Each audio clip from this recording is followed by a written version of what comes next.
If we talk about powder kegs, there is no doubt that the Middle East region is, by far, the largest of our times. Almost all countries are either immersed in wars or intervene in some way in one. However, there is a country of considerable size located in the middle of all the turmoil. That has managed, surprisingly, to stay out of all these conflicts and yet maintain good relations with the main players. Its name is the Sultanate of Oman, a true exception to the rule. And it's natural that you're not quite sure of its exact location, as you never hear about it on any news. Which is a positive thing for being located in a region where violence reigns. Have you ever wondered how Oman managed to become a true oasis of peace in the Middle East? Are you interested? Then go ahead, stay until the end of the video.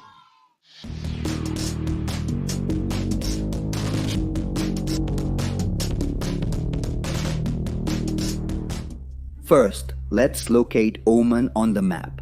Most of its territory is in front of the Gulf of Oman. However, it has a small exclave that is right on the Strait of Hormuz, an area of crucial geostrategic importance, through which a large part of the world's oil trade passes, as it connects the Persian Gulf with international markets.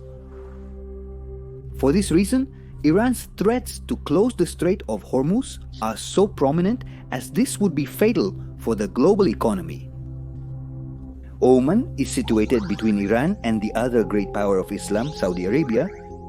That is, it is in the middle of the Great Cold War that is taking place in the Middle East, and whose main focus is neighboring Yemen, where a bloody civil war is taking place since 2014. Despite all of this, Oman maintains good relations with both powers and has stayed out of the war that is taking place in its neighboring country. The key to this neutrality is based on the management of its diplomacy.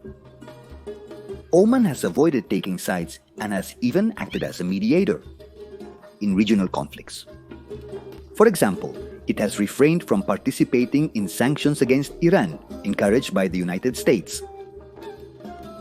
Rather, Oman has facilitated dialogues between both rival countries, contributing to the reduction of tensions in the region. This, while still belonging to the Gulf Cooperation Council, an organization led by Iran's other great rival, Saudi Arabia. On the other hand, Oman has cultivated balanced ties with the United States and China. It maintains a historical relationship with Washington, as it established relations with Oman since 1841. Simultaneously, it has signed cooperation agreements with China in areas such as trade and energy, thus strengthening its position on the geopolitical board.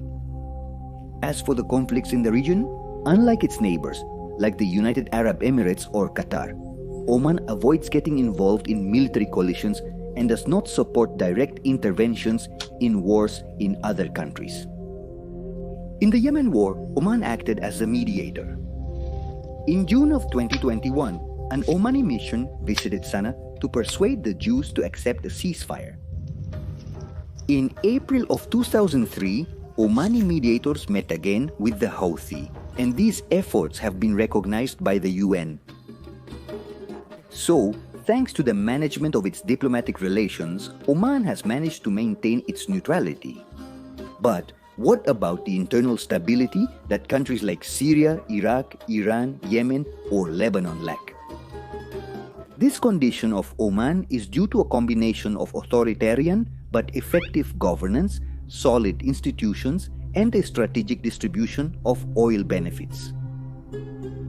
Under the leadership of the late Sultan Tavos bin Zayed, the country underwent significant modernization, using oil revenues to fund infrastructure, education, and health.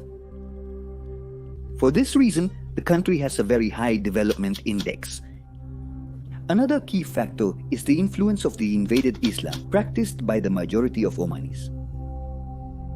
This branch, alien to Shiism or Sunnism, emphasizes tolerance and dialogue, which has promoted peaceful coexistence in a regional environment of religious tensions.